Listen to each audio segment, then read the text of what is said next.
ಓಂ ಗುರುಭ್ಯೋ ನಮಃ. ಬಂಧುಗಳೇ, ನಮ್ಮಲ್ಲಿ ಕೆಲವರು ಹೇಗಿರ್ತಾರೆ ಅಂದ್ರೆ, ಅವರಿಗೆ ಒಳಿತು ಮಾಡಲು ಅಥವಾ ಅವರಿಗೆ ಒಳ್ಳೆಯದು ಮಾಡಲು ವಿಶಿಷ್ಟ ವ್ಯಕ್ತಿಯನ್ನೇ ಬಯಸ್ತಿರ್ತಾರೆ. ಆದ್ರೆ ಅವರ ಮನೆ ಹಾಳು ಮಾಡಲು ಮಾತ್ರ ಅಪರಿಚಿತರನ್ನೂ ಕೂಡ ಬಯಸ್ತಿರ್ತಾರೆ, ಅಥವಾ ಅವರ ಮನೆ ಹಾಳು ಮಾಡಲು ಅವರಿಗೆ ಯಾರು ಬೇಕಾದ್ರೂ ನಡೀತಾರೆ. ಒಳಿತು ಮಾಡಲು ಮಾತ್ರ ನಿಶ್ಚಿತ ವ್ಯಕ್ತಿಗಳೇ ಬೇಕು ಅವರಿಗೆ.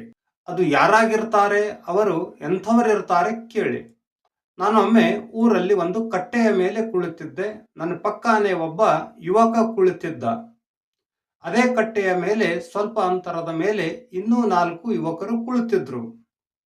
ಆ ಕುಳಿತಂತ 4 ಯುವಕರಲ್ಲಿ ಒಬ್ಬ ಯುವಕ ತನ್ನ ಕಿಸೆಯಿಂದ ಅಥವಾ ತನ್ನ ಜೇಬಿನೊಳಗಿಂದ ಈ ಗುಟ್ಕಾ ಪುಡಿ ಅಂತೀವಲ್ಲ, ಗುಟ್ಕಾ ಪುಡಿಗಳನ್ನ ತೆಗೆದು ಉಳಿದ 3 ಗೆಳೆಯರಿಗೂ ಕೊಡ್ತಾನೆ. ಕೊಟ್ಟು ಈ ನನ್ನ ಪಕ್ಕ ಏನು ಕುಳಿತಿದ್ನಲ್ಲ, ಇವನಿಗೂ ಕೂಡ ತಿಂತೀರಾ ಅಂತ ಕೇಳ್ತಾನೆ. ಅಷ್ಟಕ್ಕಿವನಿಗೆ ಆನಂದ ಆಗುತ್ತೆ. ಆನಂದ ಆಗಿ ಕೊಡಿ ಅಂತ ಅವರ ಕೈಯಿಂದ, ಆ ಯುವಕನ ಕೈಯಿಂದ ತೆಗೆದುಕೊಂಡು ತಕ್ಷಣ ಹರಿದು ಅದನ್ನ ಬಾಯಿಗೆ ಹಾಕೊಂಡು ಮೆಲೆಯೋಕ್ ಶುರು ಮಾಡ್ತಾನೆ. ಇವನು ಗುಟುಕ ತಿಂತಿರಬೇಕಾದ್ರೆ ಸ್ವಂತ ಇವನ ಚಿಕ್ಕಪ್ಪ ಅಲ್ಲಿಗೆ ಬರ್ತಾನೆ.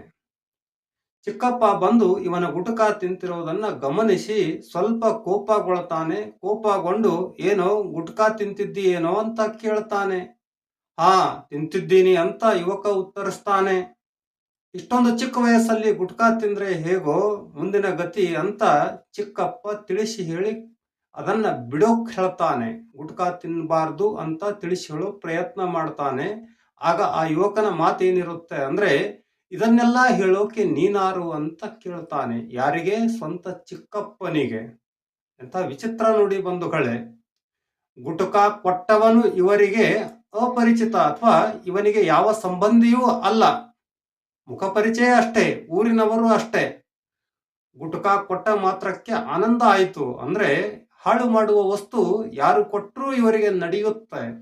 ಅದೇ ಹಾಳು ಮಾಡುವಂತಹ ವಸ್ತುಗಳಿಂದ ದೂರ ಇರು ಅಂತ ಸ್ವಂತ ಚಿಕ್ಕಪ್ಪನೇ ಹೇಳಿದ್ರು ಕೂಡ ಆ ಯುವಕ ಅದನ್ನೆಲ್ಲ ಹೇಳೋಕೆ ನೀನಾರು ಅಂತ ಕೇಳುತ್ತಾನೆ.